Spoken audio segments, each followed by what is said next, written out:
श्रीकृष्ण मधुरमय नाम धन्यवाद हो पुणी प्रत्येक को ख्रीष्ट प्रेम नमस्कार। उत्तम कार्य प्रत्येक लोक को पुरस्कार अच्छी आज्ञा। आज जदि आपण भल काम करिसेंती आपण को पुरस्कार दिया जीवो। लोक माने कौन करती बेले बेले भल काम करती भल काम प्रतिबदल से प्रशंसा मिले ना लोक माने उत्साहित करती ना एनकरेज करती ना से दुखित हो जाती किंतु मनुष्यर प्रकृति ही ताहा अटे। किंतु धैर्य धरतु आउ आपण जो उत्तम कार्य अनवरत भाव अविरत भाव करुछंती ताहा करि चलंतु आपणकर उत्तम कार्यर पुरस्कार प्रभु आपन को देवार देवे ही देवे। से आज आम देखा उत्तम कार्य पुरस्कार रिवार्ड फॉर गुड वर्क्स। आम आज चिंता करवा रिवार्ड फॉर गुड वर्क्स। तो आम जिते उत्तम कार्य करुछु आम उत्तम कार्य सकाशे हुए तो जगत आम को पुरस्कार दे न पारे आमर लोक मैंने आम को पुरस्कार दे न पारती किंतु स्वर्ग जड़े प्रेमकारी अच्छा प्रत्येक कर्मर पुरस्कार हाथ में अच्छी से देवाई जाऊँगी। तेज आसतु आम देखा कलश 3:23-24 पद लेखा अच्छी आम जहाँ भी करुचु जगत आम अंतर सहित करने को पड़ो। कलश 3:23-24 पद पढ़ा तुम्हें माने जहाँ किछि कर देखु आज्ञा प्रभु निमंते कलापरी अंतर सहित करंतु मनुष्य निमंते कलापरी कर नाही प्रभु ठारू उत्तराधिकार पुरस्कार पाइबाकू यह तो तुम्हें माने जान तुम्हें माने प्रभु ख्रीष्टंकर सेवा कर। मनुष्य निमंते मनुष्य दृष्टि मनुष्य को संतुष्ट कलापरी कर ना किंतु जहाँ भी करुछंती प्रभु सकाशु प्रभु निमंते करुछि बोली कले आपण मान जीवन को कष्ट आसीबो नाई। लोक मान जिते धन्यवाद देवे ना लोक मान जिते कृतज्ञता जणेबे ना से समय कष्ट आसीबो नाई कारण आपण प्रभु को करिछंती। आज्ञा मनुष्य को करिथिले मनुष्य माने प्रशंसा न कले धन्यवाद न देले कष्ट आसी थाए आसीबो किंतु आपण जे परमेश्वर को करूछंती से माने धन्यवाद न देले भी कृतज्ञ हृदय सहित आपण को उत्साहित न कले भी आपण ताकू खुशी रे ग्रहण करिवे आनंद शांति रे ग्रहण करिवे कारण आपण प्रभु को पाई करिछंती। तेबे आसंतो आमान देखिबा जदि आमे उत्तम कार्य करिछु आमान को पाई कोन कोन पुरस्कार प्रभु रखिछंती। जदि आमे उत्तम कार्य रे दुखी मानक पाखक जिबा रोगी मानक पाखक जिबा अभावी लोक मानक पाखक जिबा वस्त्रहीन गृहहीन खाइबा पीवा पाई मिलु ना से मानक पाखक जाय उत्तम कर्म जदि करिबा ताहले प्रभु आमान को जीवन रे केउ सब आशीर्वाद रखिछंती आज आमे चिंता करिबा। नंबर 1 विषय the power to get wealth ऐश्वर्य पाइबार क्षमता से देवे। आज्ञा जदि पढ़ा द्वितीय विवरण 8:18 पद से लेखा ऐश्वर्य पाइबार क्षमता प्रभु देवे जदि आम उत्तम कर्म करवा। पढ़ंतु मात्र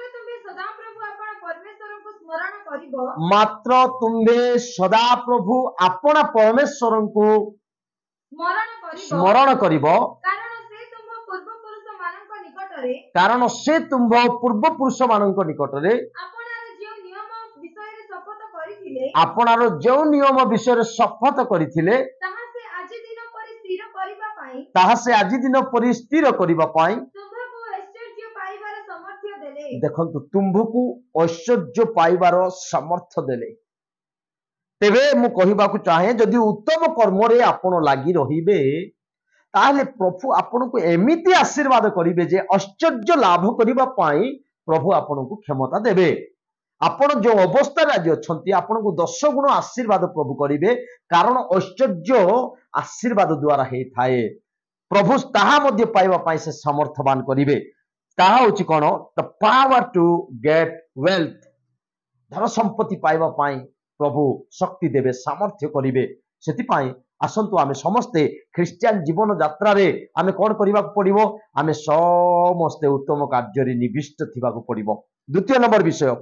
जदि आपण माने आमे समस्त मिलेमिशी जदि उत्तम कार्य करिबा ताहेले परमेश्वर आपण को दीर्घायु देवे। आज्ञा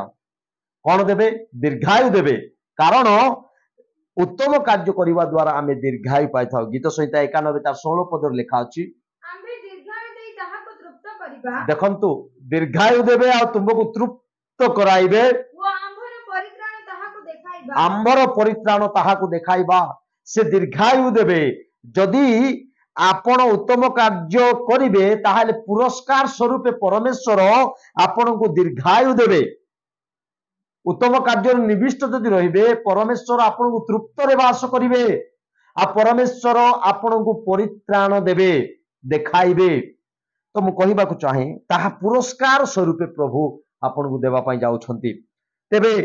प्रथम नंबर 1 विषय पुरस्कार स्वरूप आपण को ऐश्वर्य पाइबार क्षमता देबे द्वितीय नंबर विषय होची आपण को दीर्घायु देबे तृतीय नंबर विषय होची हमें देखिबा healing of the body and soul कारण आमे जेते लोक उत्तम कार्य जदि निविष्ट रहिबा आमे समस्त ख्रीष्टन को प्रहार रे सुस्थ होयछु आउरी से कोन करिवे शरीर रे एक आरोग्य उत्पन्न करिवे जा लेखा अछि प्रथम पीतर 2 अध्याय तार 24 पदर लेखा अछि परंतु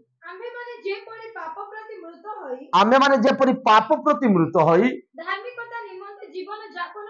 धार्मिकता निमंते जीवन जापन करू एथि निमंते से आपे क्रूस उपरे निज शरीर रे आमानकर सब पाप से बहन कले देखंतु आज्ञा ताहांको प्रहार रे तुमे माने सुस्थ होय अछ माने एही एक पुरस्कार प्रभु देवा पाई जाउछंती आजी जदि यीशु को प्रहार रे लोक माने सुस्थ होइछंती ताहेले ताहा प्रभु पुरस्कार स्वरूप देइछंती आ अनेक जदि सुस्थ होई नांती that means you didn't receive the rewards from God ए पर्यंत आपण परमेश्वर को ठारू से पुरस्कार को ग्रहण करि नांती तेबे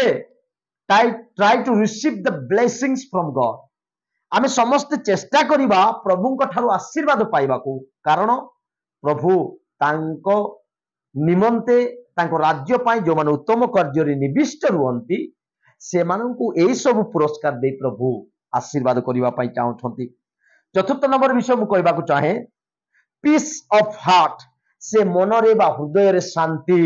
देबे आज्ञा जदि आमे पढिबा फिलिपियो 4 तार 6 7 पद मन मन बा हृदय रे से कोन करिवे शांति आनिबे you will be in peace आपण केवल शांति रे रहिबे पढंतु टिके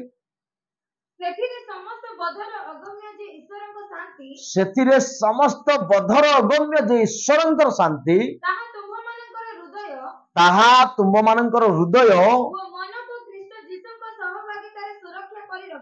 मन को ख्रीष्ट जीशु सहभागितार सुरक्षा करी रखिबो तार हृदय आ मन को ख्रीष्ट जीशु सहभागितार सुरक्षा कर रखिबो शांति रखिबो आज्ञा जेते बेले आपन हृदय को मन को शांति आसी जीवो से महाशांति परमेश्वर देबे आज्ञा पुरस्कार स्वरूप रे शांति देबे आज अनेकंक गृह रे शांति नाय अनेकंक परिवार रे शांति नाय अनेकंकर जीवन यात्रा रे शांति नाय